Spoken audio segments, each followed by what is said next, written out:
সম্মানিত উপস্থিতি, আমরা আল্লাহ পাকের শুকরিয়া আদায় করছি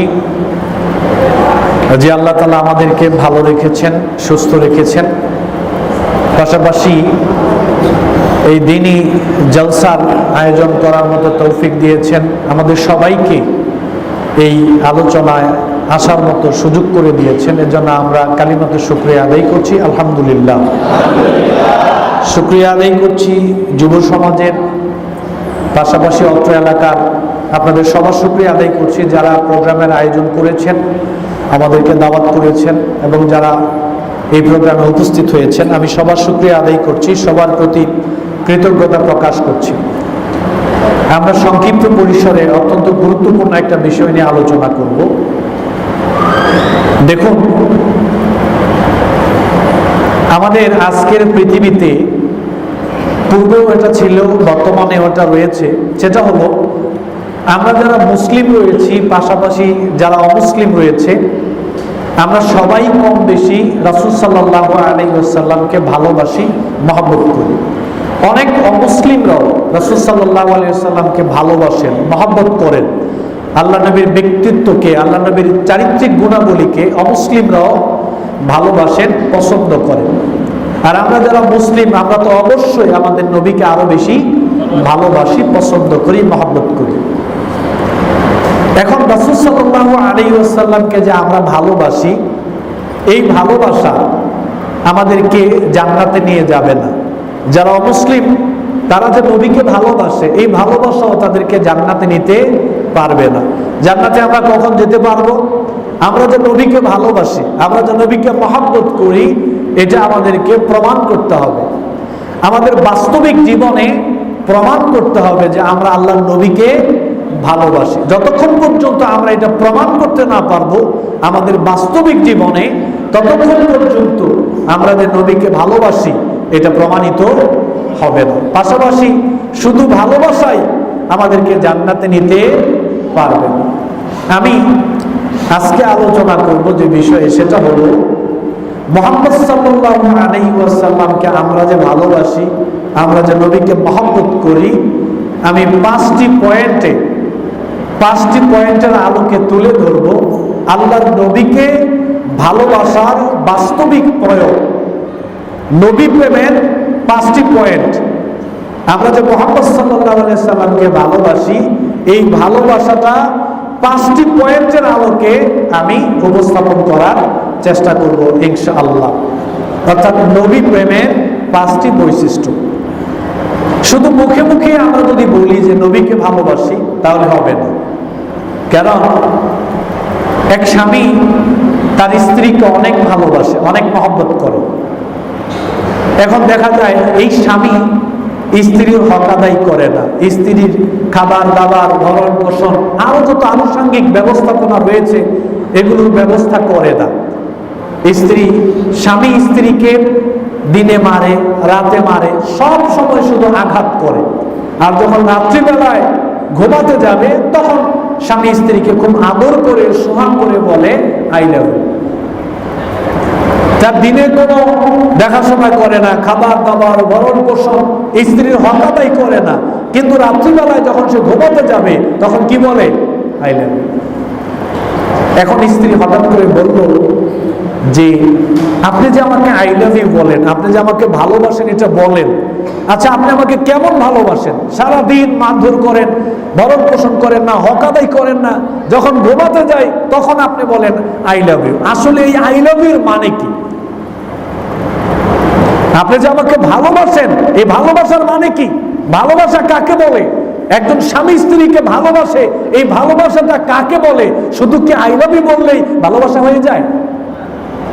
এখন আমাদের সমাজে যদি আমরা এরকম ভালোবাসা, নবীকে ভালোবাসি যেটা হয়তো বছরে একবার অথবা সপ্তাহে একবার অথবা মাঝে মাঝে আমরা নবীকে বলি যে আই লাভ ইউ, কিন্তু বাস্তবিক জীবনে রাসূল সাল্লাল্লাহু আলাইহি ওয়াসাল্লামকে আমরা যে ভালোবাসি এটা বাস্তবে আমরা প্রমাণ করতে পারি না।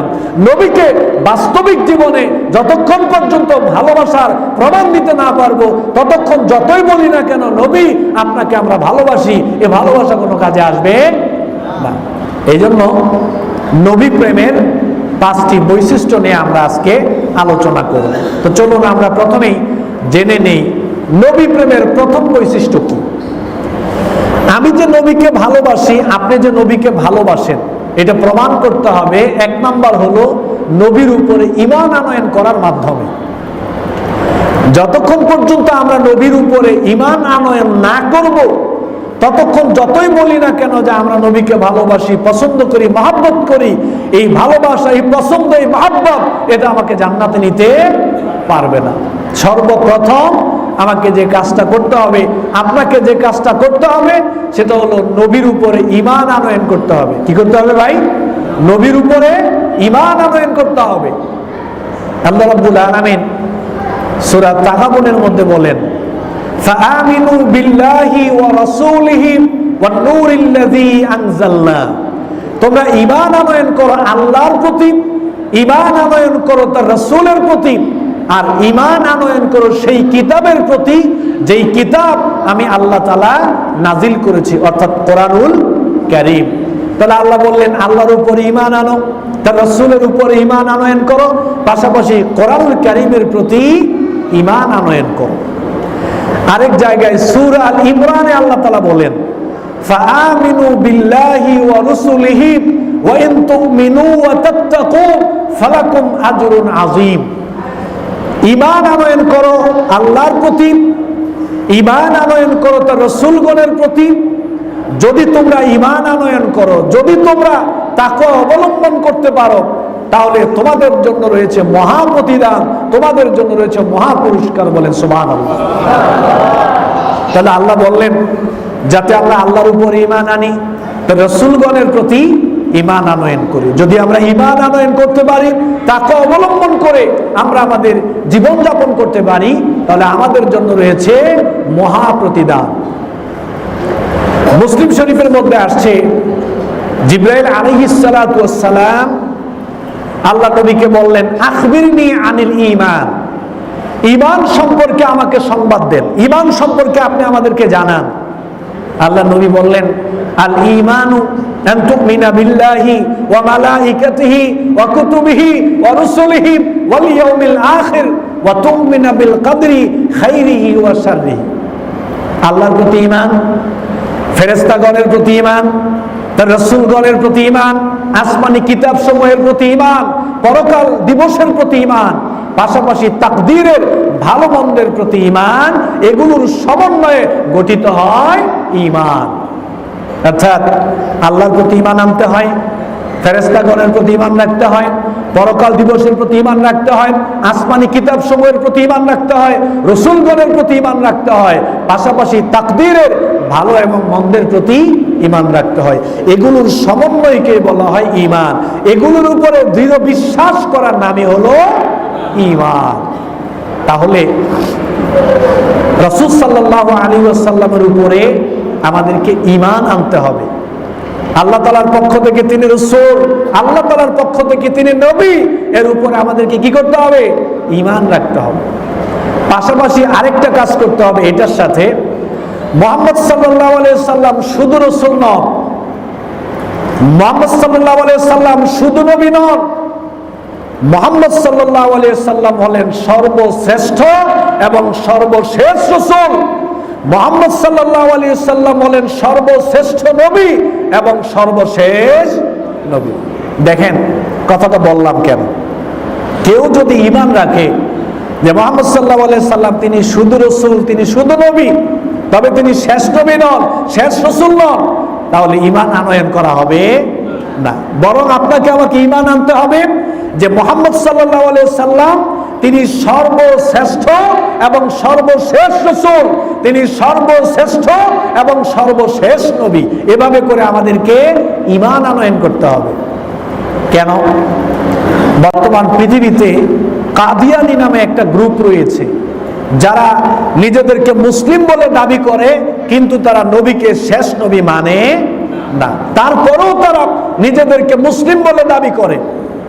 অথচ আল্লাহ তাআলা বলছেন, মা কানা মুহাম্মাদুন আবা আহাদিম মির রিজালিকুম ওয়ালাকিন রাসূলুল্লাহ ওয়া খাতামুন নবিয়্যিন। আল্লাহ তাআলা বলছেন মুহাম্মদ সাল্লাল্লাহু আলাইহি ওয়াসাল্লাম তিনি হলেন সর্বশেষ নবী, তিনি হলেন সর্বশেষ রাসূল। এই কথাটা কার? বলেন কথাটা কার? তাহলে আল্লাহ বলতেছেন সর্বশেষ রাসূল, সর্বশেষ নবী হলো মুহাম্মদুর রাসূলুল্লাহ সাল্লাল্লাহু আলাইহি ওয়াসাল্লাম। কিন্তু যারা কাদিয়ানী, তারা গোলাম মোহাম্মদ কাদিয়ানী নামে একজন ব্যক্তি, সে নিজেকে শেষ নবী দাবি করে, নবুয়ত দাবি করে, তার অনুসারী অনেকগুলো সে জুগিয়ে ফেলেছে। অনেক মানুষ এখন তাকে বিশ্বাস করে যে গোলাম মোহাম্মদ কাদিয়ানী শেষ নবী এবং তার অনুসরণও করে। নাউজুবিল্লাহ। তাহলে গোলাম মোহাম্মদ কাদিয়ানী সে নিজেও কাফের, যারা বিশ্বাস করে যে গোলাম মোহাম্মদ কাদিয়ানী নবী তারাও কাফের। তারাও কি কাফের? কারণ শেষ নবী হলো মুহাম্মদুর রাসূলুল্লাহ সাল্লাল্লাহু আলাইহি ওয়াসাল্লাম। কিয়ামতের আগ পর্যন্ত আর কোন নবী আগমন করবেন।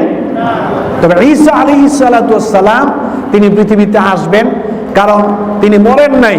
আল্লাহ তাআলা ওনাকে জীবিত আসমানে উঠিয়ে নিয়ে গেছেন। তিনি পৃথিবীতে আবার আসবেন, তবে পৃথিবীতে নবী হিসেবে আসবেন না, রিসালাতের দায়িত্ব নিয়ে আসবেন না, বরং মুহাম্মদ সাল্লাল্লাহু আলাইহি সাল্লামের উম্মত হিসেবে পৃথিবীতে আসবেন। মুসলিম শরীফের একটা হাদিসে আসছে, আল্লাহ নবী বলেন, কাতাবাল্লাহু মাকাদির আল খালাইকি কাবলা ইয়াখলুকাস সামাওয়াতি ওয়াল আরদি বি50 আলফা সানা। এই পৃথিবী সৃষ্টির 50,000 বছর পূর্বে আল্লাহ তাআলা আমাদের তাকদীরকে নির্ধারণ করে দিয়েছেন। বলেন সুবহানাল্লাহ। এরপরে আল্লাহ নবী বললেন, ওয়া কাতাবা ফিয যিকরি আন্না মুহাম্মাদান খাতামুন নবিয়্যিন। এরপরে আল্লাহ নবী বললেন, পৃথিবী সৃষ্টির 50,000 বছর পূর্বে লাউহে মাহফুজে এটা লিপিবদ্ধ হয়ে গেছে, মুহাম্মদ সাল্লাল্লাহু আলাইহি ওয়াসাল্লাম হলেন শেষ নবী। পৃথিবী সৃষ্টি করার 50,000 বছর পূর্বে আল্লাহ তাআলা লাউহে মাহফুজে এটা লিপিবদ্ধ করে দিয়েছেন, আন্না মুহাম্মাদান খাতামুন নবিয়্যিন, শেষ নবী হলো মুহাম্মদুর রাসূলুল্লাহ সাল্লাল্লাহু আলাইহি ওয়াসাল্লাম। এখন কিয়ামতের আগ পর্যন্ত যত মানুষ দাবি করবে যে আমি নবী, আমি শেষ নবী, আমার পরে কোনো নবী আসবে না, যে কোনো ব্যক্তি যদি দাবি করে যে আমি নবী, তাহলে সে কি নবী? ভুয়া নবী, ভণ্ড নবী, মিথ্যক। ও লোকটা কাফের, ও লোকটা কি?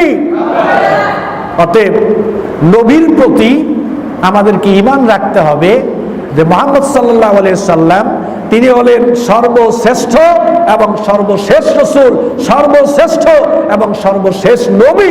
এ ব্যাপারে আমাদেরকে ঈমান আনয়ন করা লাগবে। দেখুন, বর্তমান পৃথিবীতে আপনি এরকম বহু মানুষ পাবেন, বহু অমুসলিম কাফের মুশরিক পাবেন, যারা আল্লাহ নবীকে ভালোবাসে, নবীকে মহব্বত করে, কিন্তু তারা এই অবস্থায় যদি মারা যায় তারা জান্নাতে যেতে পারবে না। কেন? মুসলিম শরীফের মধ্যে আসছে, আবু হুরায়রা রাদিয়াল্লাহু তাআলা আনহু থেকে বর্ণিত, আল্লাহ নবী বলেন, ওয়াল্লাযী নাফসু মুহাম্মাদিন বিয়াদিহি, আমি মুহাম্মদ আল্লাহর কসম করে বলছি যে আল্লাহর হাতে আমি মুহাম্মদের প্রাণ, লা ইয়াসমাউ বি আহাদুন মিন হাযিহিল উম্মাহ ইয়াহুদিয়্যু ওয়ালা নাসরানিয়্যু ওয়া মাতা ওয়া লাম ইউমিন বিল্লাযী উরসিলতু বিহি ইল্লা কানা মিন আসহাবিন নার। আল্লাহ নবী বললেন, যাদের কাছে আমি নবীর কথা পৌঁছেছে, যারা আমি নবীর নবুয়তের কথা, রিসালাতের কথা জানতে পেরেছে, তাদের কাছে আমার দাওয়াত পৌঁছেছে, তারা যদি আমার রিসালাতের উপরে আমি যে দ্বীন নিয়ে এসেছি এর উপরে যদি ঈমান আনয়ন না করে, ঈমান আনয়ন না করে যদি তারা মারা যায়, আল্লাহ নবী বলছেন তাদের ঠিকানা হলো জাহান্নাম, তাদের ঠিকানা হলো জাহান্নাম। তার মানে শুধু মুখে মুখে নবী প্রেম, নবী অনেক ভালো মানুষ, নবী খুব ভদ্র মানুষ, নবীকে আমি মহব্বত করি, নবীকে আমি ভালোবাসি, কিন্তু নবীর রিসালাতের উপরে, নবীর দ্বীনের উপরে আমি ঈমান আনয়ন করলাম না, তাহলে আমি জান্নাতে যেতে পারবো না। অতএব আমরা যে নবীকে ভালোবাসি এটা প্রমাণ করতে হবে। 1 নম্বর পয়েন্ট হলো নবীর উপরে ঈমান আনয়ন করতে হবে। কি করতে হবে? ঈমান আনয়ন করতে হবে। 2 নম্বর হলো আমরা যে নবীকে ভালোবাসি এটা প্রমাণ করার 2 নম্বর পয়েন্ট হলো রাসূল সাল্লাল্লাহু আলাইহি ওয়াসাল্লাম যে দ্বীন নিয়ে এসেছেন, আল্লাহর নবীর যে দিন আমাদেরকে দিয়েছেন, দিনের ব্যাপারে যে কথা বলেছেন, এগুলো সব সত্য বলে বিশ্বাস করতে হবে, মেনে নিতে হবে। আল্লাহ নবী আমাদেরকে যে সংবাদ দিয়েছেন এগুলো সব সত্য কথা, সব আল্লাহর পক্ষ থেকে আল্লাহ নবী বলেছেন। দিনের একটা কথা আল্লাহর নবীর নিজের না, বরং সকল কথা হচ্ছে আল্লাহ সুবহানাহু ওয়া তাআলা। এই ব্যাপারে আপনাকে আমাকে বিশ্বাস রাখতে হবে, মেনে নিতে হবে, বিশ্বাস রাখতে হবে, মেনে নিতে হবে। দিনের সকল কথা মুহাম্মদ সাল্লাল্লাহু আলাইহি সাল্লাম আল্লাহ তাআলার পক্ষ থেকে ওহী প্রাপ্ত হয়ে বলেছেন। আল্লাহ রাব্বুল আলামিন বলেন, মা ইয়ানতিকু আনিল হাওয়া ইন হুয়া ইল্লা ওয়াহয়ুন ইউহা। আমার নবী নিজের নফসকে অনুসরণ করে, প্রবৃত্তিকে অনুসরণ করে কোনো কথা দিনের নামে নবীর থেকে চালান নাই, বরং আমি আল্লাহ তাআলা নবীর কাছে ওহীর মাধ্যমে যা কিছু বলতে বলেছি, আমার নবী ওহীর কথাগুলোই তোমাদের মধ্যে প্রচার করেছেন। সুবহানাল্লাহ। নবী নিজ থেকে কোনো কথা বলেন নাই, আমি আল্লাহ তাআলা ওহী নাজিল করে নবীকে যা প্রচার করতে বলেছি, নবী ওহীর কথাগুলোই তোমাদের মধ্যে প্রচার করেছেন। সুবহানাল্লাহ। আল্লাহ রাব্বুল আলামিন বলেন, ওয়ালাউ তাকাওয়ালা আলাইনা বাযাল আকাওয়িল লাআখাযনা মিনহু বিল ইয়ামিন সুম্মা লাকাতা'না মিনহুল ওয়াতিন।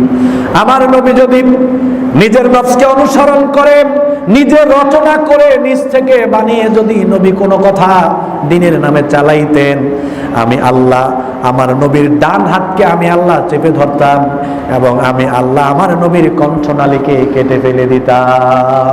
নবী যদি নিজের নামে কোনো কথা দিনের ভিতরে চালিয়ে দিতেন, বলে দিতেন, তাহলে আমি আল্লাহ তাআলা নবীর ডান হাতকে চেপে ধরতাম এবং নবীর কণ্ঠনালীকে কেটে ফেলে দিতাম। তার মানে দিনের ভিতরে যত কথা আছে সমস্ত কথা নবীর না আল্লাহ? বলেন সবাই, নবীর না আল্লাহ? আল্লাহ। যতক্ষণ পর্যন্ত আল্লাহ তাআলা ওহীর মাধ্যমে নবীকে বলতে বলেন, যতক্ষণ পর্যন্ত ওহী নাজিল না করেছেন, ততক্ষণ নবী দ্বীনের ব্যাপারে মুখ খোলেন। অতএব আপনাকে আমাকে দিল দিয়ে, মন দিয়ে এটা বিশ্বাস করতে হবে, দ্বীনের সমস্ত কথাগুলো কার? আল্লাহ। 3 নম্বর পয়েন্ট হলো, আল্লাহ নবী আমাদেরকে যে দ্বীন দিয়েছেন, এই দ্বীনের কোনো বিষয়ে কাটছাঁট করা যাবে না, কোনো বিষয়ে বাদও দেওয়া যাবে না, আবার কোনো নতুন কোনো কিছু ইনক্লুড করা যাবে না, প্রবেশ করানো যাবে না। এরকম হবে না যে দ্বীন থেকে কিছু বাদ দিয়ে দিলাম, আবার কিছু দ্বীনের ভিতরে যোগ করলাম। যদি এরকমটা হয়, তাহলে আমরা যে নবীকে ভালোবাসি এটা প্রমাণিত হবে। অতএব নবীকে ভালোবাসি এটা প্রমাণ করতে চাইলে দ্বীন হিসেবে আল্লাহ তাআলা যা দিয়েছেন নবীর মাধ্যমে পুরোপুরি ওইটাকেই গ্রহণ করতে হবে, কমানো যাবে না, বাড়ানো যাবে না। পাশাপাশি দ্বীনের কোনো বিষয়ে আপত্তি করাও যাবে না। আল্লাহর নবী আমাদের জন্য যে দ্বীন দিয়েছেন, দ্বীনের কোনো বিষয়ে কোনো আপত্তি তোলা যাবে না, কারণ দ্বীন হচ্ছে পরিপূর্ণ, কমপ্লিট। আল্লাহ তাআলা বলেন, আল ইয়াউমা আকমালতু লাকুম দীনাকুম ওয়া আতমামতু আলাইকুম নি'মাতি ওয়া রাদিতু লাকুমুল ইসলামা দীনা। আমাদের দ্বীনটা পরিপূর্ণ, আমাদের দ্বীনটা পরিপূর্ণ। আল্লাহ তাআলা দ্বীনকে পরিপূর্ণ করে দিয়েছেন, নবীর মাধ্যমে আমাদের দ্বীনকে পরিপূর্ণ করে দেওয়া হয়েছে। অতএব দ্বীন থেকে কোনো কিছু ফেলে দেওয়া যাবে না, বের করা যাবে না, নতুন কোনো কিছু আবার দ্বীনের নামে প্রবেশ করানো যাবে না। আমাদের সমাজে এরকম অনেক মানুষ আমরা রয়েছে ভাই, যারা আমরা বলি আল্লাহর উপরে ঈমান রাখি, রাসূলের উপরে ঈমান রাখি, আল্লাহর দ্বীনকে ভালোবাসি, নবীকে আমরা ভালোবাসি, নবীকে আমরা মহব্বত করি। এরকম অনেক মানুষ আছি, নবীকে মহব্বত করার পরেও নবীর দ্বীনের অনেক বিষয়ে আমার আপত্তি আছে। এরকম অনেক মানুষ বর্তমান সমাজে আছে, যারা নবীকে ভালোবাসে, নবীকে মহব্বত করে, তারপরেও দ্বীনের অনেক বিষয়ে তাদের আপত্তি রয়েছে। যেমন বর্তমান সময়ের একটা উদাহরণ আপনাদের সামনে তুলে ধরি।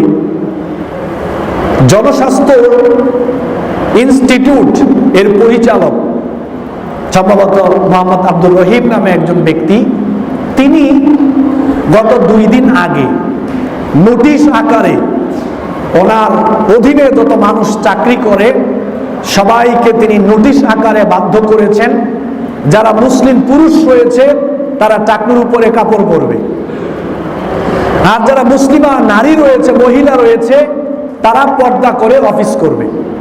তিনি নোটিশ আকারে সবাইকে জানিয়ে দিয়েছেন। এখন নোটিশ আকারে যখন তিনি এটা জানিয়ে দিলেন, এটা ভাইরাল হয়ে গেল। সারা বাংলাদেশের মানুষ কম বেশি রাষ্ট্রীয় পর্যায় পর্যন্ত বিষয়টা নিয়ে হই হুল্লোড় শুরু হয়ে গেল। সময় টিভি নিউজে দেখলাম সাংবাদিকরা ওনাকে প্রশ্ন করলেন, পাশাপাশি রাষ্ট্রের পক্ষ থেকে ওনার কাছে আবার ব্যাখ্যা চাওয়া হয়েছে তিনি এটা কেন বলেছেন। সময় টিভির সাংবাদিক জিজ্ঞাসা করলো, আপনি এরকমটা কেন বললেন? তো জনস্বাস্থ্য ইনস্টিটিউটের পরিচালক বললেন যে দেখেন, পুরুষের জন্য, মুসলিম পুরুষের জন্য টাকনুর নিচে কাপড় পরা এটা কবিরা গুনাহ। কি গুনাহ ভাই? কবিরা গুনাহ। মুসলিম পুরুষ টাকনুর নিচে কাপড় পরবে, এটা তাদের জন্য কবিরা গুনাহ। আর যারা মুসলিমা নারী আছে তারা সবাই পর্দা করে চলবে, এটা তাদের জন্য বাধ্যতামূলক ফরজ। এখন আমার অধীনে যারা চাকরি করবে তারা টাকনুর নিচে কাপড় পরে কবিরা গুনাহ করবে, নারীরা বেপরদায় চলবে, এই গুনাহের কাজ আমার সামনে হবে। এখন আমি যদি চুপ করে থাকি, বাধা না দেই, তাদেরকে এটা না বলি, ধরিয়ে না দেই, সংশোধন করে না দেই, তাহলে আযাব যদি আবার আমার উপরে আসে, আল্লাহ যদি আমাকে শাস্তি দেন। তিনি এই সুন্দর একটা উপলব্ধি থেকে, সুন্দর একটা চিন্তা থেকে তিনি বললেন যে মুসলিম পুরুষ যারা তারা টাকনুর উপরে কাপড় পরবে, মুসলিমা নারী যারা তারা পর্দা করে চলবে, তারা পর্দা করে অফিস করবে। যারা ইসলাম সম্পর্কে অজ্ঞ, যারা ইসলাম সম্পর্কে জানে না, যারা ইসলাম সম্পর্কে মূর্খ, অথবা যারা ইসলাম বিদ্বেষী, যারা দিলে মনে অন্তরে ইসলামের ব্যাপারে বিদ্বেষ লালন পালন করে, এইরকম কিছু ব্যক্তিবর্গ তারা ওনার কাছে ব্যাখ্যা চাইলেন। নাউজুবিল্লাহ। তো আমরা ব্যাখ্যাটা দিয়ে দিই। ব্যাখ্যা চাওয়ার কি আছে? এটা তো প্রত্যেকের ইমানি দায়িত্ব। এই সম্পর্কে জ্ঞান অর্জন করা, এই সম্পর্কে জানা থাকা, এটা প্রত্যেকটা মুসলিম পুরুষ এবং মুসলিমা নারীর ব্যাপার, এটা ফরজ। এ সম্পর্কে জ্ঞান অর্জন করতে হবে। ব্যাখ্যা দিতে হবে কেন? ব্যাখ্যাটা দিতে হবে কেন আপনাদেরকে? যদি ব্যাখ্যা দিতেই হয় তো আমরা ব্যাখ্যা দিয়ে দেই। কেন তিনি পুরুষকে টাকুর উপরে কাপড় পরার কথা বললেন, নারীকে পর্দা করার কথা কেন বললেন, আমরা ব্যাখ্যাটা দিয়ে দেই। প্রথম ব্যাখ্যা, এটা আল্লাহ তাআলার নির্দেশ। কার নির্দেশ ভাই? নারীরা পর্দা করবে, পুরুষ টাকুর উপরে কাপড় পরবে, এই নির্দেশটা কার? আল্লাহ। দ্বিতীয় কথা, আল্লাহর পক্ষ থেকে এই নির্দেশটা আল্লাহর নবী আমাদেরকে দিয়েছেন, সতর্ক করেছেন।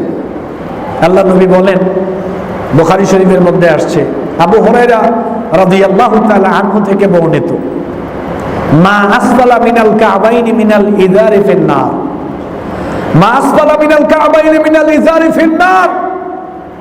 মুসলিম পুরুষ যারা, তারা যদি টাকনুর নিচে কাপড় পরে, আল্লাহ নবী বলেছেন তার থাকার জায়গা জাহান্নাম।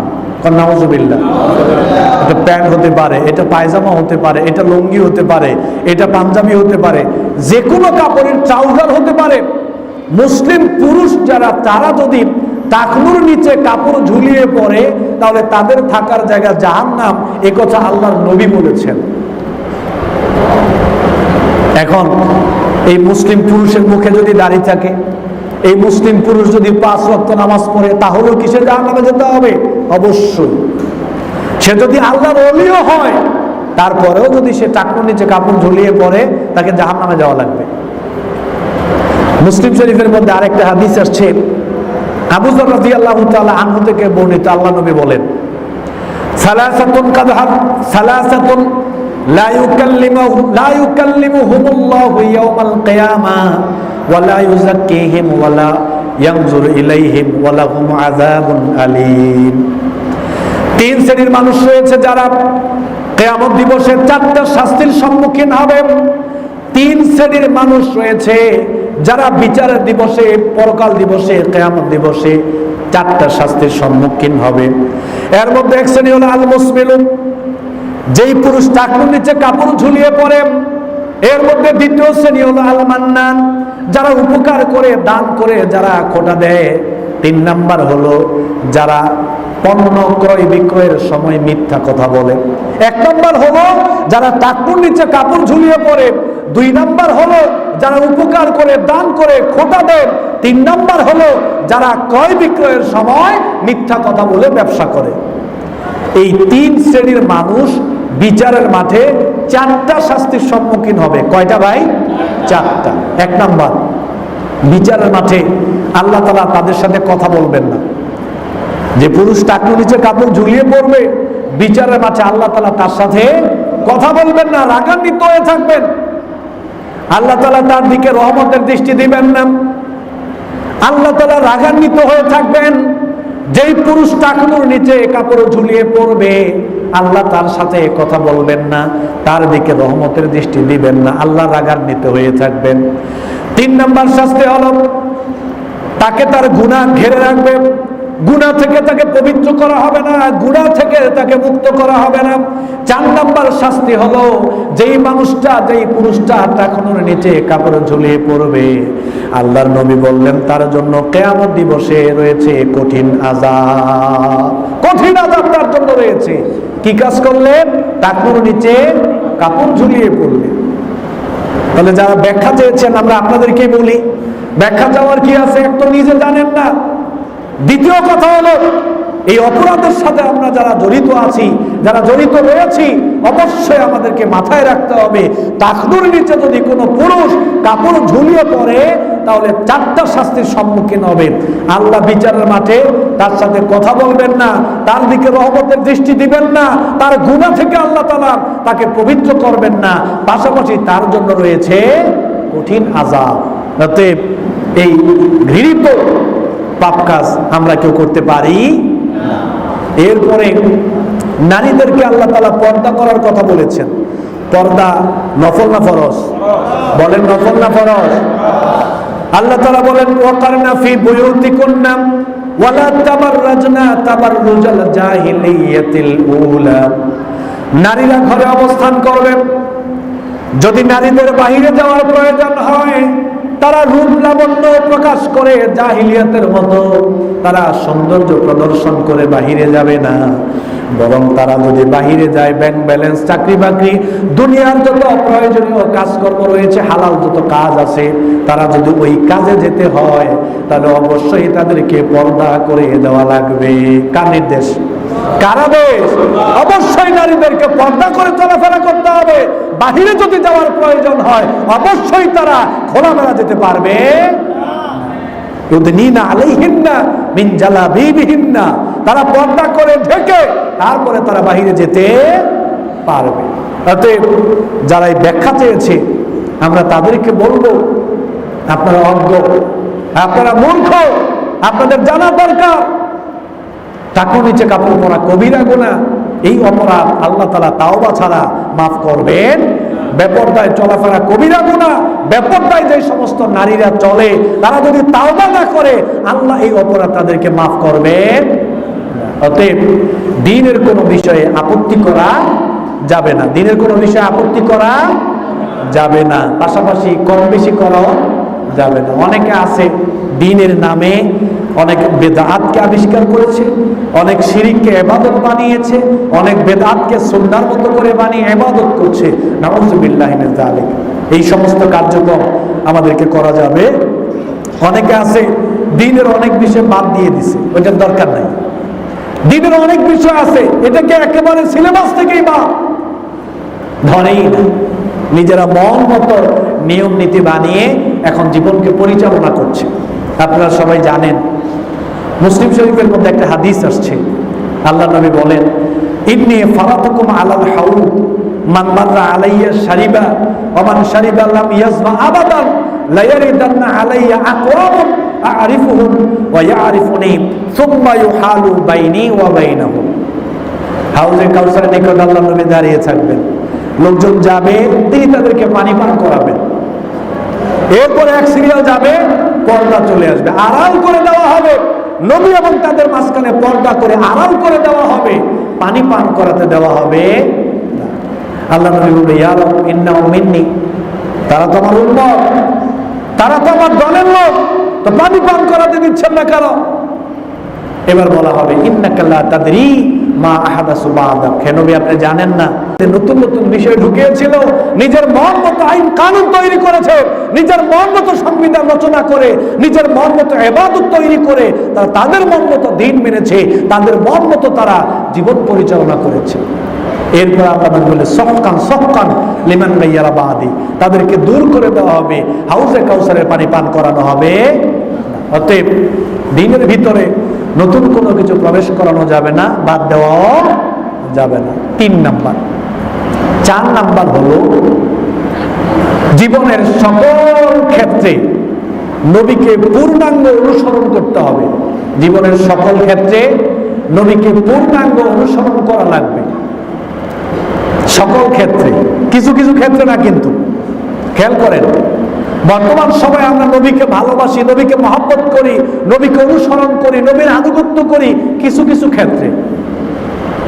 জীবনের সকল সেক্টরে এমন কোন সেক্টর নাই আমার জন্ম থেকে শুরু করে মৃত্যুর আগ পর্যন্ত, সকাল থেকে শুরু করে রাত্র পর্যন্ত, আমার রান্নাঘর থেকে শুরু করে সংসদ পর্যন্ত, জীবনের সকল সেক্টরে পূর্ণাঙ্গ অনুসরণ করতে হবে একজনকে, তিনি হলেন মুহাম্মদুর রাসূলুল্লাহ সাল্লাল্লাহু আলাইহি ওয়াসাল্লাম। জীবনের সকল সেক্টরে নবীকে অনুসরণ করতে হবে। আল্লাহ তাআলা বলছেন লাকাদ কানা লাকুম ফি রাসূলিল্লাহি উসওয়াতুন হাসানা, আমাদের জন্য আদর্শ, আমাদের জন্য মডেল, আমাদের জন্য অনুকরণীয়, আমাদের জন্য অনুসরণীয়, জীবনের সকল ক্ষেত্রে আমাদের জন্য মডেল হলেন, আদর্শিক নেতা হলেন, আদর্শিক মানুষ হলেন বিশ্বনবী মুহাম্মদুর রাসূলুল্লাহ সাল্লাল্লাহু আলাইহি ওয়াসাল্লাম। কিন্তু অত্যন্ত পরিতাপের ব্যাপার, অত্যন্ত পরিতাপের ব্যাপার, আমরা নবীকে জীবনের সকল সেক্টরে অনুসরণ করতে, অনুকরণ করতে আমরা বর্তমানে ব্যর্থ। আমরা সকল ক্ষেত্রে নবীর অনুসরণ করতে পারছি না, নবীর আনুগত্য করতে পারছি না। ইয়া আইয়ুহাল্লাযীনা আমানু আতিউল্লাহ ওয়া আতিউর রাসূলা, হে ঈমানদারগণ তোমরা আল্লাহর আনুগত্য করো, নবীর আনুগত্য করো। ওয়া মাইয়ুতির রাসূলা ফাকাদ আতা আল্লাহ, যে নবীর আনুগত্য করলো সে মূলত আল্লাহরই আনুগত্য করলো, যে নবীর আনুগত্য করলো সে মূলত আল্লাহরই আনুগত্য করলো। আল্লাহ তাআলা বললেন হে ঈমানদারগণ আল্লাহর আনুগত্য করো, মানে আল্লাহর হুকুম মেনে চলো, রাসূলের আনুগত্য করো মানে রাসূলের তরিকায় আল্লাহর আনুগত্য করো, আল্লাহর হুকুম মেনে চলো। বলেন সুবহানাল্লাহ। তাহলে আল্লাহকে মেনে চলতে হবে, আল্লাহর হুকুম মানতে হবে, আল্লাহর আনুগত্য করতে হবে। কার পদ্ধতিতে? নবীর পদ্ধতিতে, নবীর তরিকায়, নবীর আদর্শে। নিজের মন মতো মানুষের তরিকায়, মানুষের আদর্শে আল্লাহর আনুগত্য করা যাবে না। আর যদি আমরা আল্লাহর আনুগত্য করি, আল্লাহকে মেনে চলি, আল্লাহর গোলামি করি, ইবাদত করি মন মতো মানুষের তরিকায়, মানুষের পদ্ধতিতে, আল্লাহ বলছেন ওয়ালা তুবতিলু আমালাকুম, তোমাদের আমলগুলো বরবাদ করো না। নবীর অনুসরণ না করলে, নবীকে আদর্শিক নেতা না মানলে, নবীর অনুকরণ অনুসরণ না করলে সমস্ত আমল বাতিল করে দিবেন কে? আল্লাহ তাআলা। অতএব এই ক্ষেত্রে আমাদের সবাইকে গুরুত্বপূর্ণ, খুব গুরুত্ব দিতে হবে যে আমার জীবনের সকল সেক্টরে অনুকরণ করব, অনুসরণ করব, আদর্শ হিসেবে মানব মুহাম্মদুর রাসূলুল্লাহ সাল্লাল্লাহু আলাইহি ওয়াসাল্লামকে। পৃথিবীর কোন মানুষ আমাদের জন্য অনুসরণীয়, অনুকরণীয় হতে পারে? এই পৃথিবীর কোন মানুষ আমার আদর্শিক নেতা হতে পারে? এই পৃথিবীর কোন মানুষ আমাদের জন্য মডেল হতে পারে? আমাদের মডেল একজন, আমাদের আদর্শিক নেতা একজন, আমাদের অনুকরণীয়, আমাদের অনুসরণীয় ব্যক্তি একজন, তিনি হলেন মুহাম্মদুর রাসূলুল্লাহ। কিন্তু সেটা আমরা তো করতে পারি না, আমরা সেটা করতে পারি না। আমাদের বর্তমান সময়ে দেখা যায় অনেক ক্ষেত্রে আমরা আলেম ওলামাদেরকে অনুসরণ করি, আলেম ওলামাদের আনুগত্য করি। অনেক ক্ষেত্রে দেখা যায় আমাদের নেতা যারা রয়েছে তাদেরকে আমরা আদর্শ হিসেবে মানি, তাদেরকে আমরা অনুকরণ করি, তাদেরকে আমরা অনুসরণ করি। এরকম আছি না নাই? যদি এরকম থেকে থাকি তাহলে নবীর প্রতি আমার ভালোবাসা প্রদর্শন করতে পারলাম না, প্রকাশ করতে পারলাম না। এরকমটা করলে হবে না। পৃথিবীতে এমন একজন মানুষ দেখান তো, যেই মানুষকে সব দিক দিয়ে অনুসরণ করা যায়, পৃথিবীতে এমন একজন মানুষ দেখান যে মানুষকে আমি আর আপনি সব দিক দিয়ে অনুসরণ করতে পারবো। এমন একজন মানুষ দেখান যার কোনো ভুল নাই, যার কোনো ত্রুটি নাই। এমন কোনো মানুষ খুঁজে পাবেন? বর্তমানে এমন কোনো মানুষ খুঁজে পাবেন? কোনো মানুষ খুঁজে পাওয়া যাবে না। যারা রাজনৈতিক ব্যক্তিত্ব তাদের মধ্যেও নাই, যারা আলেম ওলামা তাদের মধ্যেও নাই। পৃথিবীতে ত্রুটিমুক্ত এমন কোনো মানুষ খুঁজে পাওয়া যাবে না যাকে সব দিক দিয়ে অনুসরণ করা যায়। একজন ব্যক্তি, তিনি হলেন মুহাম্মদুর রাসূলুল্লাহ। এমন কোনো দিক নাই যেই দিক দিয়ে আপনি তাকে অনুসরণ করতে পারবেন না। এমন কোনো দিক নাই যেই দিক দিয়ে আল্লাহর নবীকে অনুকরণ করা যাবে না। নবী সকল দিক দিয়ে কমপ্লিট, বলে সুবহানাল্লাহ। সব দিক দিয়ে নবী কমপ্লিট। নবীর মধ্যে কোনো ত্রুটি নাই, নবীর মধ্যে কোনো ভুল নাই। আমরা মানুষ, হয়তো আমার মধ্যে আপনার মধ্যে 20টা ভালো গুণ আছে, 2টা মন্দ গুণ আছে। অথবা দেখা যাবে আমার মধ্যে আপনার মধ্যে 100 ভালো গুণ আছে, 10টা মন্দ গুণ আছে। আছে না নাই? বলেন আছে না নাই? নাকি সবগুলোই খালি ভালো গুণ? এরকম মানুষ পাওয়া যাবে? এরকম একজন মানুষই মুহাম্মদুর রাসূলুল্লাহ সাল্লাল্লাহু আলাইহি ওয়াসাল্লাম। এর জন্যই তো আল্লাহ বললেন, লাকাদ কানা লাকুম ফি রাসূলিল্লাহি উসওয়াতুন হাসানাহ। আমি শুধু শুধু নবীকে তোমাদের জন্য অনুকরণীয় বানাই নাই, অনুসরণীয় বানাই নাই। নবীকে অনুকরণ করা যায়, নবীকে অনুসরণ করা যায় ওই রকম প্রস্তুত করে এরপরে তোমাদেরকে বলেছি নবীকে অনুসরণ করো। বলেন সুবহানাল্লাহ। আমাদের মা আয়েশা রাদিয়াল্লাহু তাআলা আনহাকে মুহাম্মদ সাল্লাল্লাহু আলাইহি সাল্লামের চরিত্র সম্পর্কে জিজ্ঞাসা করা হয়েছিল যে আপনি আমাদেরকে আল্লাহ নবীর চরিত্রটা কেমন ছিল একটু আপনি আমাদেরকে জানান, আপনি আমাদেরকে বলেন। মা আয়েশা বললেন, তোমরা কি কোরআন পড়ো না? তোমরা কি কোরআন পড়ো না? কানা খুলুকুল কোরআন। গোটা কোরআনটাই হচ্ছে বিশ্বনবীর চরিত্র। সুবহানাল্লাহ। গোটা কোরআনটাই হচ্ছে বিশ্বনবীর চরিত্র। এই পৃথিবীতে অমুসলিম, মুসলিম, কাফের, বেঈমান, মুশরিক, নবী বিদ্বেষী যারাই রয়েছে, যারা ছিল, বর্তমানে যারা আছে, এমন একজন মানুষও আপনি দেখাইতে পারবেন না যে মানুষ বলতে পারবে নবীর চরিত্রের এই দিকটা ভালো না। এমন একটা দিকও পাবেন না। অমুসলিম হলেও এই কথা বলতে পারবে না যে নবীর চরিত্রের মধ্যে এইটা ত্রুটি আছে, এরকম কেউ বলতে পারবে। আর আমরা যে বলি আমার নেতার চরিত্র, আমার হুজুরের চরিত্র ফুলের মতো পবিত্র, আসলে কি ফুলের মতো পবিত্র? ভুল আছে না নাই? বলেন, ভুল আছে না নাই? তো চরিত্র ফুলের মতো কেমনে পবিত্র হয়? কেমনে হয়? আমরা সালাত আদায় করব নবীর তরিকায়। কার তরিকায়? নবীর তরিকায়। আমরা যাকাত দেব কার তরিকায়? নবীর তরিকায়। আমরা হজ করব নবীর তরিকায়, দাড়ি রাখবো নবীর তরিকায়, ওমরা করব নবীর তরিকায়, পর্দা করব নবীর তরিকায়। তারপরে যত ইবাদত রয়েছে জীবনে সকল কিছু নবীর তরিকায়। কিন্তু বর্তমান সময়ে মানুষ নামাজ পড়তেছে, রোজা রাখতেছে, হজ করতেছে, যাকাত দিতেছে, তারপরে বিবাহ শাদী করতেছে নবীর তরিকায়। কিন্তু জীবনের আরো বহু সেক্টর রয়েছে, যেই সমস্ত সেক্টরগুলোতে মানুষ নবীর তরিকাকে আর ফলো করে। আচ্ছা, আপনাদেরকে জিজ্ঞাসা করি, মানুষ আমাদের গোটা জীবনে, আমার ব্যক্তি জীবন, পারিবারিক জীবন, সামাজিক জীবন, রাষ্ট্রীয় জীবন, আন্তর্জাতিক মহল পর্যন্ত এমন একটা সেক্টর দেখান তো যে এই সেক্টরে নবীকে অনুসরণ করা যাবে না, এই সেক্টরে নবীকে অনুসরণ করার মতো কোনো কিছু নাই, অথবা এই সেক্টরে নবীকে অনুসরণ করতে আমরা বাধ্য নই, এরকম কোন সেক্টর বাংলাদেশে আছে? দেখাইতে পারবেন কেউ?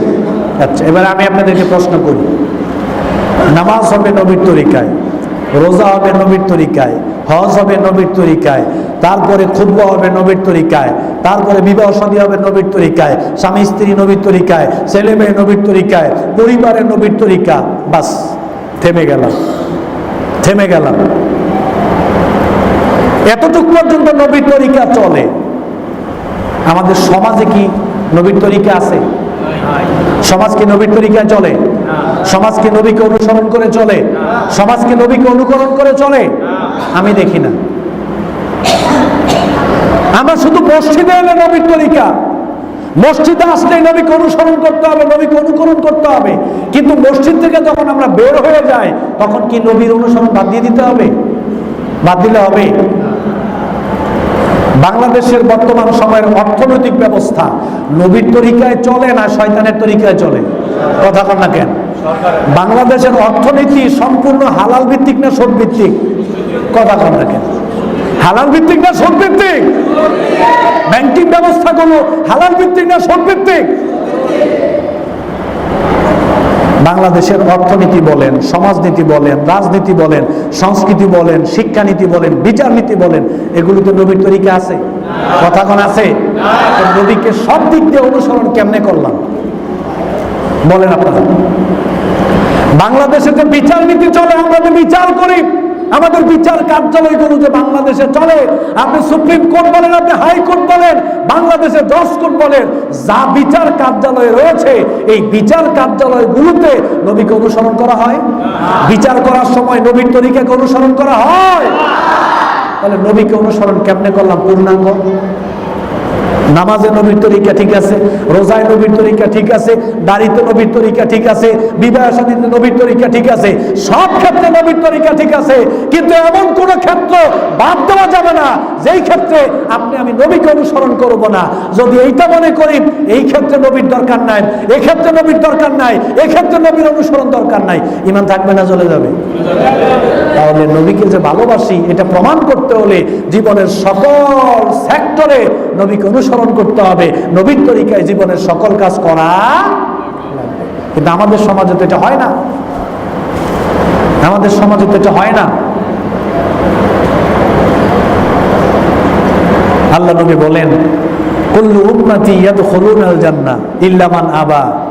কিলা ওয়া মান ইয়াবা ইয়া রাসূলুল্লাহ? ক্বালা মান আতানি দাখালাল জান্নাহ ওয়া মান আসানি ফাকাদ আবা। মুসলিমের বর্ণনায় আসছে, আল্লাহ নবী বলছেন সকল উম্মত জান্নাতে যাবে, তবে তারা জান্নাতে যাবে না যারা জান্নাতে যেতে অস্বীকৃতি জ্ঞাপন করেছে। সাহাবায়ে কেরাম বলল, ইয়া রাসূলুল্লাহ, জান্নাতে যেতে আবার কে না চায়? জান্নাতে যেতে চায় না কে? কে অস্বীকৃতি জ্ঞাপন করে? নবী বললেন, যারা আমি নবীর আনুগত্য করলো, আমি নবীকে অনুসরণ করলো, জীবনের সকল সেক্টরে যারা আমি নবীর আনুগত্য করলো, নবীকে অনুসরণ করলো, আল্লাহ তাআলা তাদেরকে জান্নাত দিবেন। কোন সুবহানাল্লাহ।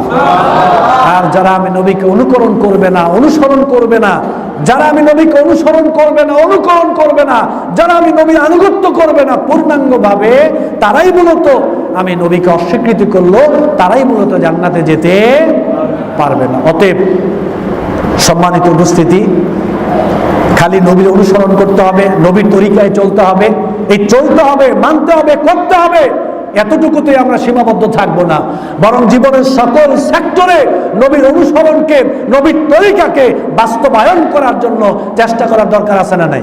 কথা কোন আছে না নাই? অবশ্যই, অবশ্যই করতে হবে। এরপরে সর্বশেষ পয়েন্ট হলো,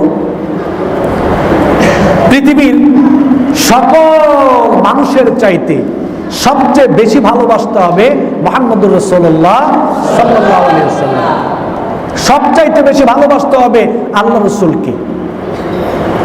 কতটুকু ভালোবাসতে হবে? বুখারী শরীফের মধ্যে আছে, আল্লাহ নবী বলেন, লা ইউমিনু আহাদুকুম হাত্তা আকুনা আহাব্বা ইলাইহি মিন ওয়ালিদিহি ওয়া ওয়ালাদিহি ওয়ান নাসি আজমাইন।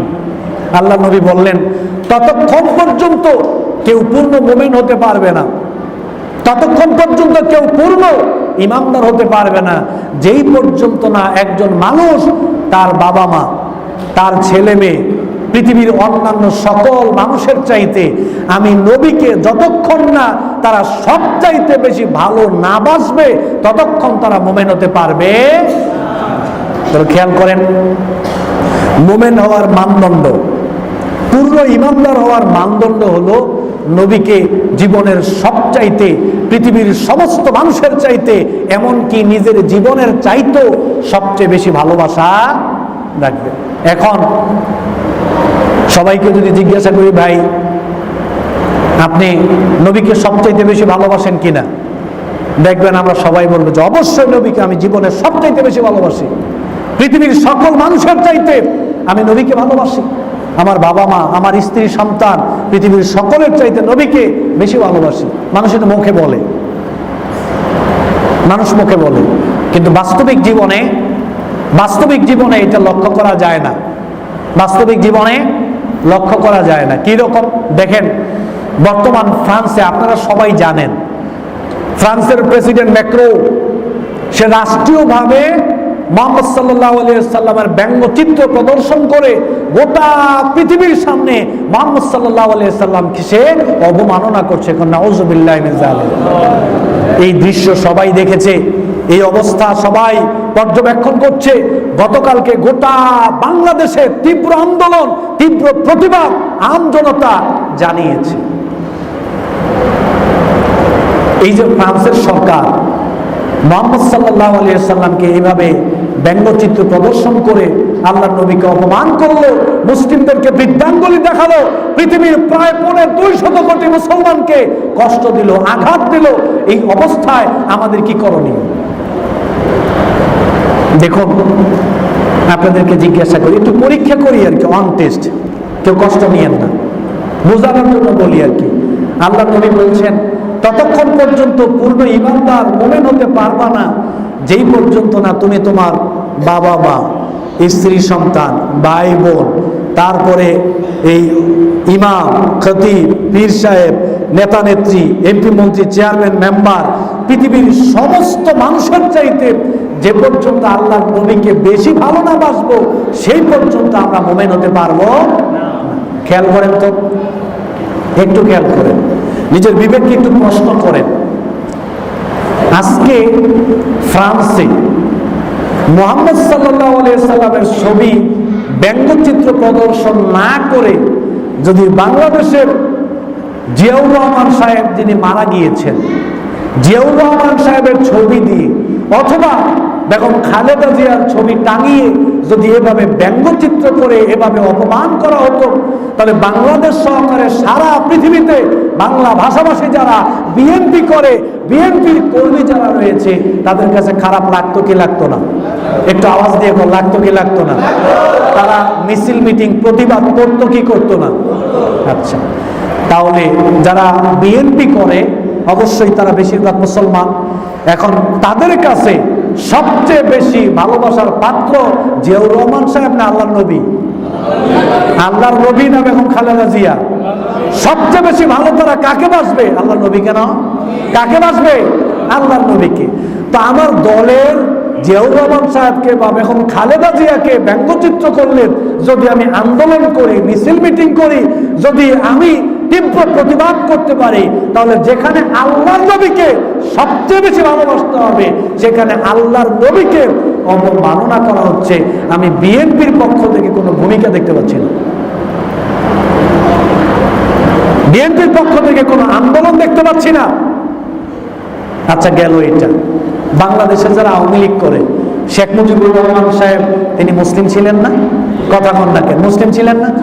আমাদের মাননীয় প্রধানমন্ত্রী তিনি কি মুসলিমা নারী নন? অবশ্যই তিনি মুসলিমা নারী।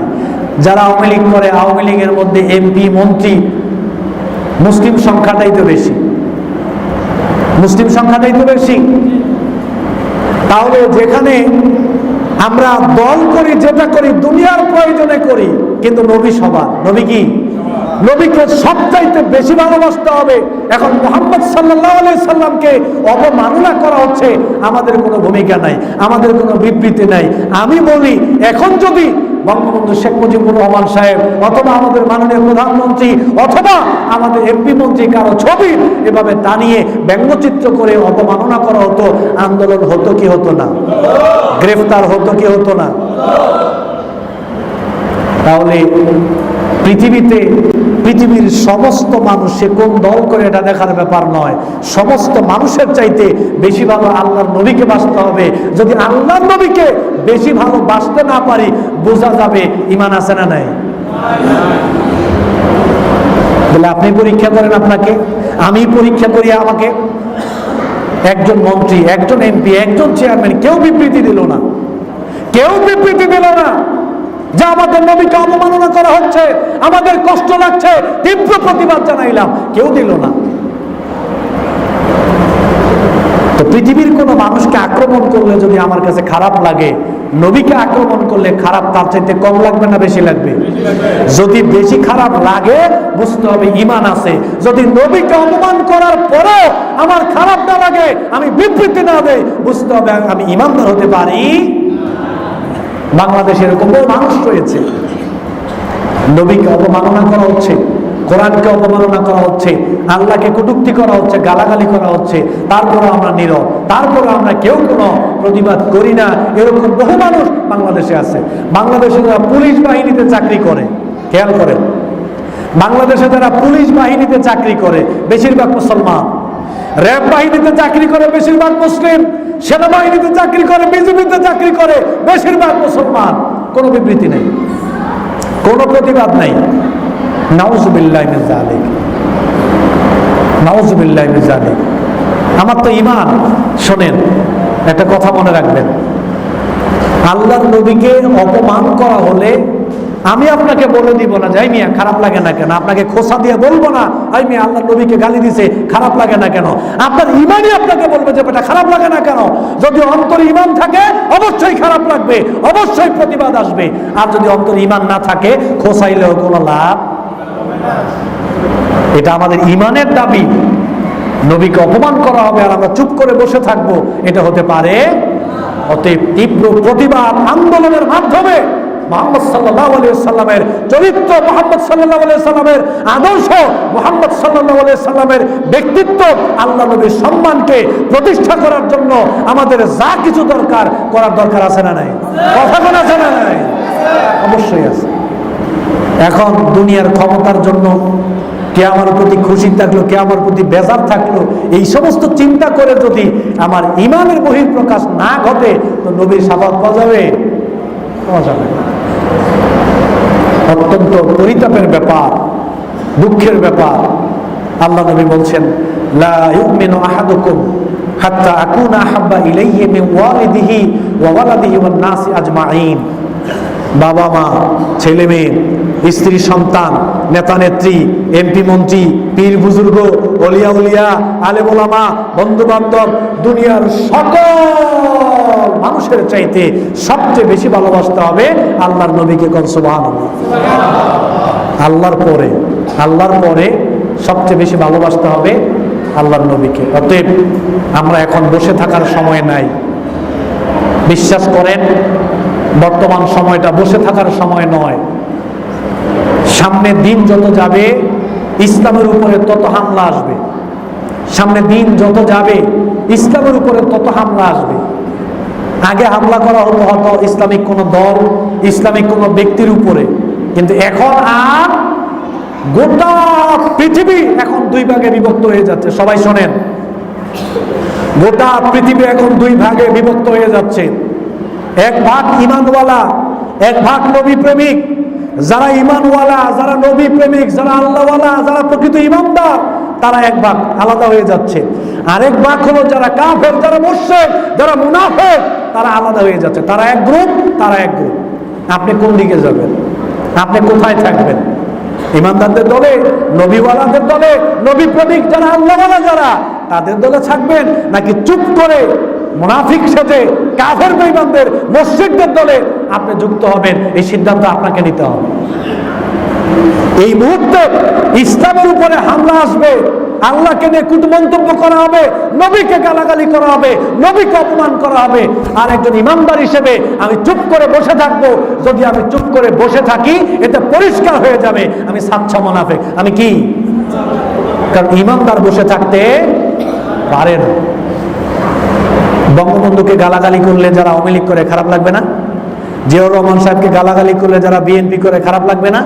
আমাদের নিজেদের বাবা মাকে যদি আমাদের সামনে গালাগালি করে আমাদের খারাপ লাগবে না?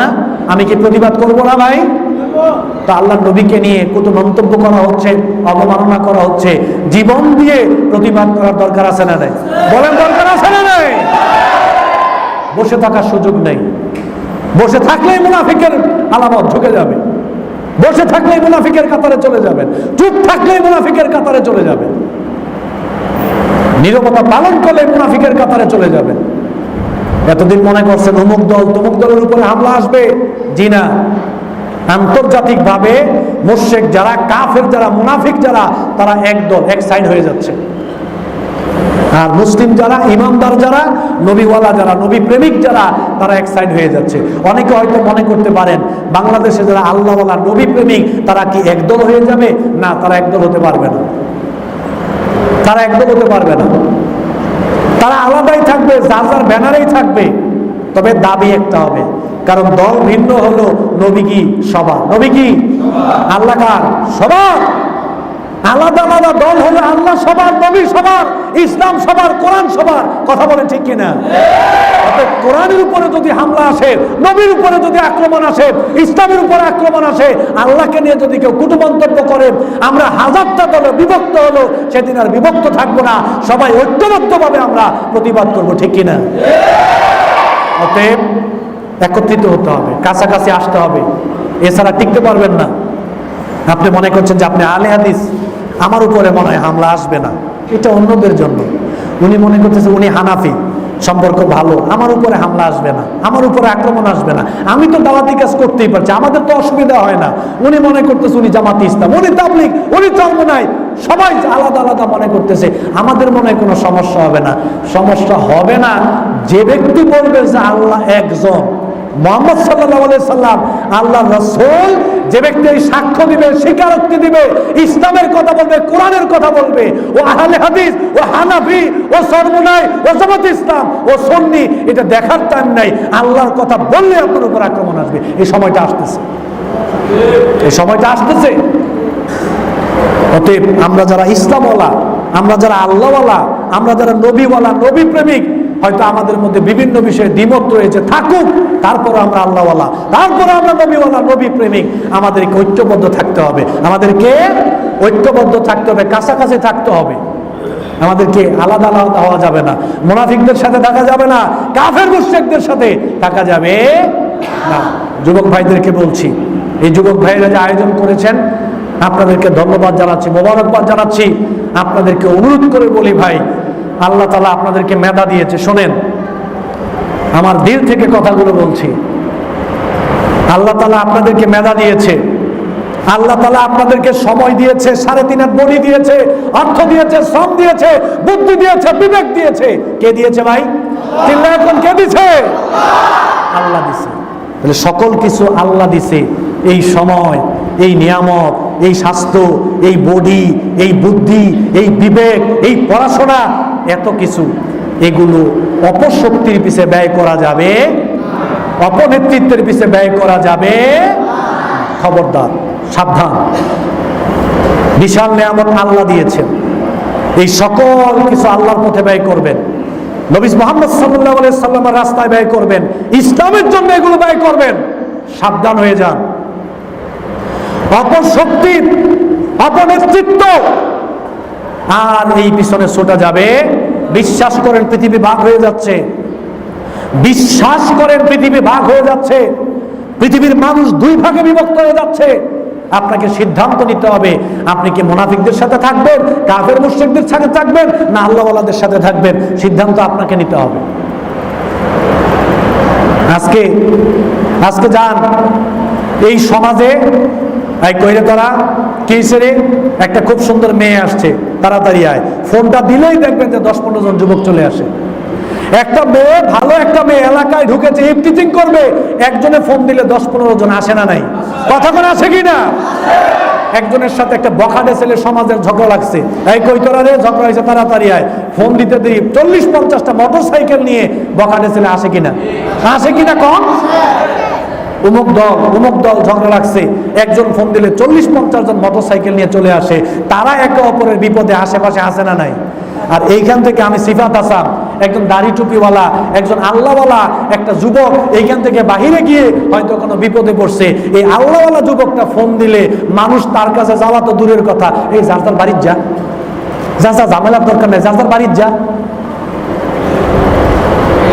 একটা বখাটে ছেলে ফোন করলে 50টা ছেলে আসে। আর আমরা কেমন আল্লাহওয়ালা, কেমন নবীকে অনুসরণ করি, কেমন দিনকে মানি। একজন ইসলামপন্থী, একজন আল্লাহওয়ালা যুবক যদি বাহিরে গেলে বিপদে পড়ে, একটা ভালো মানুষ যদি বিপদে পড়ে, ডাক দিলে আর মানুষ খুঁজে পাওয়া। এখন যদি বলি ভাই অত্র এলাকায় যুবক ছেলেরা মেয়ে মিলে গান বাজনার আয়োজন করছে, চলেন গান বন্ধ করব। এখন তো সবাই সহিহ হাদিস মানতেছি, কোরআন মানতেছি। এখন যদি বলি ভাই এখান থেকে 50 জন লোক চাই, অমুক জায়গায় গান হচ্ছে, গান কে বাজাইতেছে আমার দেখার বিষয় নয়, এই 50 জন লোককে ওই গানের মধ্যে বাধা দিব, দেখবেন যে আস্তে আস্তে করে মোরসায়া যার যার মতো গেছে গেল। আমরা এমন মোমেন, এমন হাদিস মানি, এমন কোরআন মানি,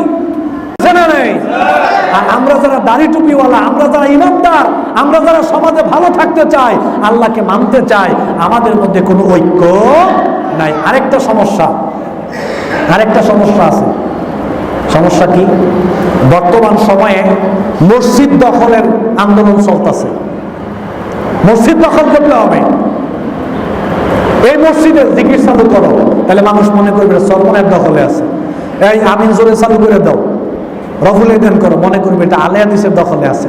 এই মাগরিবের পরে গুল করে বসায়া তালিমের কথা, মনে করো যে এটা এই তাবলিগের দখলে আছে, এটা হানাফিদের দখলে, এটা জামাত ইসলামের দখলে। মানে সবাই মসজিদ দখল করতে চাইতেছে। মসজিদ দখল করলে আল্লাহর দ্বীন বাস্তবায়ন হবে না। কারণ এই মসজিদে যারা খুতবা দেয়, বর্তমান সময়ের মসজিদের খতিবদের খুতবা দেওয়ার কোনো স্বাধীনতা নাই, স্বাধীনতা নাই। চেপে চেপে খুতবা দেওয়ানো হয়। আর খতিবরা, আমরাও চিন্তা করি এত বড় মসজিদ, বিশাল বড় মসজিদ, চাকরিটা চলে গেলে কেমন দেখা যায়, এত বড় মসজিদের খতিব আমি, এসি ফিট করা, বিশাল ব্যাপার সেবা, ঢাকা শহরের মসজিদ। খতিব সাহেব চিন্তা করে কি দরকার আছে সব কথা কইয়া ঝামেলা, চাকরি হারানোর। খতিব সাহেব চেপে চেপে চলে, চাকরিটাও বাঁচুক, আমিও থাকি, মিলে জিলে চলতে থাকি। শোনেন, যুবক ভাইদেরকে বলি, দলমত নির্বিশেষে বলি, মসজিদ দখলের পাশাপাশি সমাজ দখল করতে হবে। মসজিদ দখলের পাশাপাশি সমাজ দখল করতে হবে। আজকে সমাজের নেতৃত্ব কারা দিচ্ছে? মসজিদে আসলে ইমাম সাহেব, খতিব সাহেব খুতবা দিচ্ছে কোরআন হাদিস থেকে, এখান থেকে বের হয়ে গেলে সমাজের নেতৃত্ব কারা দিচ্ছে? বলেন, আপনারাই বলেন। আমি আপনাদের এলাকার কথা বলছি না। সমাজে আপনারা আওয়াজ দিয়ে বলবেন, বাবাখোর সমাজে আছে না নাই? গাঁজাখোর সমাজে আছে না নাই? হেরোইনখোর সমাজে আছে না নাই? মদখোর সমাজে আছে না নাই? ইফতিজার সমাজে আছে না নাই? চোর ডাকাত সমাজে আছে না নাই? বদমাশ সমাজে আছে না নাই? গোটা সমাজ সয়লাভ হয়ে গেছে এখন। আজকে বর্তমান সমাজে গিয়ে দেখেন, এখন টাকা যেদিকে, বিচারের রায় সেদিকে। ইচ্ছে করে ঝগড়া লাগায়। ঝগড়া ছিল ছোট, বিচারকরা আইসা এই আগুনের মধ্যে কিছুটা বাতাস দিয়া মামলা কর, যা দেখবো না। হেন্দা মামলা করাই দিচ্ছে, হ্যাঁ তুই মামলা কর, আমি দেখবো। দুইজনে মামলা লাগাই দিয়া মাঝখানে ঠ্যাঙ্গের উপরে ঠ্যাং তুলে হেঁটেও খায়। এই বিচারক আছে না নাই? আপনি মসজিদ দখলের আন্দোলন করতে চান, সমাজ কাদের হাতে? সমাজের সমানে ব্যাপারটা চলতেছে, গান বাজনা সমানে চলে, দোকানের সমানে আইপিএলে জুয়া খেলা আছে না নাই? কেউ কিচ্ছু বলতে পারে না, কেউ কিচ্ছু বলতে পারে না। সমানে সমাজে জুয়া খেলা চলতেছে এখন, কেউ কিচ্ছু বলতে পারে না। সারাদিন চায়ের দোকানে গান বাজনা আছে না নাই? আপনারা, আমরা এত আল্লাহওয়ালা কোরআন হাদিস আমরা মেনে চলি, যেখানে গান বাজনা হয়, অন্যায় কাজ, এই অন্যায়ের প্রতিবাদ করা নফল না ফরজ? কোন নফল না ফরজ? প্রতিবাদ করি আমরা? করি না তো আমরা। সমাজে কি চলতেছে? আপনাদের সমাজের কথা বলি না, আমাদের সমাজের কথা বলি, অন্যান্য সমাজের কথা বলি। ঘুষ ছাড়া কোনো কথা নাই। সুদ নিয়ে আর কি কইতাম, ঘরে ঘরে সুদ, এখন ঘরে এখন সুদ ঢুকে গেছে। সমাজ ভালো আছে? ওয়াজ কম হইতেছে? কথা কন না কেন? ওয়াজ কম হচ্ছে, জুমার খুতবা কম হচ্ছে, আলোচনা কম হচ্ছে, কিন্তু সমাজের পরিবর্তন নাই। কেন পরিবর্তন নাই? সমাজের যারা দিন বুঝে, যারা আল্লাহকে মানে, নবীকে অনুসরণ করার চেষ্টা করে, হেরা চিন্তা করে, সমাজ নিয়ে আমাদের এত মাথা কামানোর দরকার নাই। সমাজ নিয়ে আমার এক চাচাতো ভাই, এমনি রাগ করতেছে না তোরা? হ্যাঁ, আমার এক চাচাতো ভাই একদিন আমাকে বললো, তুই অমুক দল করস। আমি কই অমুক দল করি, তোরে কে কইছে? কয় না তুই অমুক দল করস। আমি কই না, আমি অমুক দল করি না। তো কথা প্রসঙ্গে পরে আমি বললাম যে দেখ, অমুক দল এগুলো বিষয় না, মূল কথা হলো কারোর মধ্যে যদি ভালো কোনো কিছু থাকে, ওইটা যদি কোরআন হাদিস সমর্থন করে, ওইটা গ্রহণ করতে আমার কোনো অসুবিধা, সে কোন দল করে এটা আমার দেখার ব্যাপার না। এটা ভালো কিনা, কোরআন হাদিস সমর্থন করে কিনা, কোরআন হাদিস বিরোধী কিনা, এটা আমার দেখার ব্যাপার। তখন আমি তাকে বললাম, আমার হাতে 3টা মসজিদের কাজ করেছি আলহামদুলিল্লাহ। আমাদের উস্তাদ ওনার সৌদি এম্বাসির মাধ্যমে, উস্তাদের মাধ্যমে আমরা পেয়েছি, 3টা মসজিদ করেছি। তো 3টা মসজিদে ধরেন প্রায় 42 লক্ষ টাকার মতো খরচ গিয়েছে। তা আমি আমার চাচাতো ভাইকে বললাম যে এই যে 42 লক্ষ টাকার খরচ আমি করলাম, আমি কি এই টাকা 42 লক্ষ টাকা আবার তোদেরকে বুঝাইয়া দেই নাই? বলছে হ্যাঁ, এই টাকা আবার বুঝাইয়া দিছো, হিসাব বাউসার টাউসার সব বুঝিয়ে দিয়েছি। আলহামদুলিল্লাহ, আমরা কাজ করলে এতটুকু আমানতদারিতা রেখে করার চেষ্টা করি, এগুলো আবার বাউসার সহকারে বুঝিয়ে দেওয়ার চেষ্টা করি। তো আমি বললাম যে এই যে আমার হাতে 42 লক্ষ টাকা খরচ হলো, খরচ করে আবার বুঝাইয়া দিলাম, এই টাকাটা যদি আমি ছাড়া অন্য কোনো, আমি কিন্তু নির্দিষ্ট করে কাউকে বলতেছি না, অন্য কোনো চেয়ারম্যান, অন্য কোনো মেম্বার, অন্য কোনো এমপি মন্ত্রী বা XYZ অন্য কোনো ব্যক্তির হাতে এই 42 লক্ষ টাকা যদি দেওয়া হইতো, কয় টাকার কাজ হইতো, কয় টাকা খাইতো? তো কইতেছে অর্ধেক খাইতো, অর্ধেক কাজ হইতো। অর্ধেক খাইতো, অর্ধেক কাজ হইতো। আমি নির্দিষ্ট করে বলতেছি না, কে ভালো কে মন্দ আমি জানি না, বাট বলতেছি সবাই খারাপ এরকম না, আবার সবাই যে আল্লাহর ওলি এরকমও। এক রাস্তার জন্য বাজেট হয়েছে 5 লাখ টাকা। কয় লাখ টাকা ভাই? 5 লাখ টাকা। তা আমাকে বলা হলো যে তুমি এইখানে একটু 2 গাড়ি ইটের ব্যবস্থা করে দাও। তা আমি বললাম যে 2 গাড়ি ইটের ব্যবস্থা করে দেবো, সরকার কি টাকা দেয় নাই? বলছে যে সরকারের পক্ষ থেকে 5 লক্ষ টাকা বরাদ্দ ছিল, তবে 3 লক্ষ টাকা প্রথম 2 বৈঠকেই নাই। 3 লাখ টাকা প্রথম 2 বৈঠকেই নাই, তো বাকি কয় লাখ আছে? 2 লাখ। বাধ্য হয়ে ইট টিট দিয়ে মিলিয়ে জিলে রাস্তা আমরা করলাম। শোনেন, আমি এটা নিয়ে আপত্তি করছি না। সমাজ যারা পরিচালনা করছে, হয় তাদেরকে ভালো হয়ে যেতে হবে, যদি তারা ভালো না হয় ওই জায়গায় ভালো মানুষের দরকার আছে না নাই? কথা কোন দরকার আছে না নাই?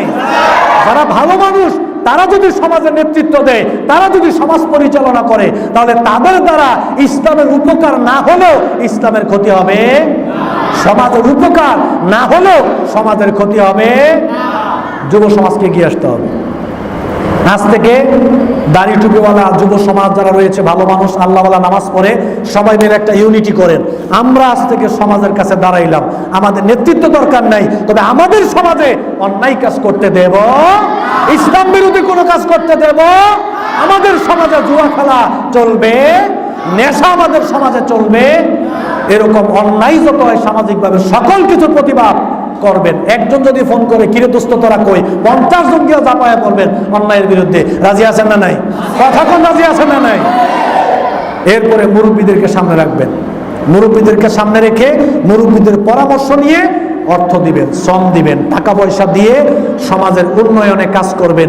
এই অর্থ, এই মেধা, এই সময় অন্যায় কাজে ব্যয় করার জন্য আল্লাহ তাআলা আমাকে আপনাকে দেন।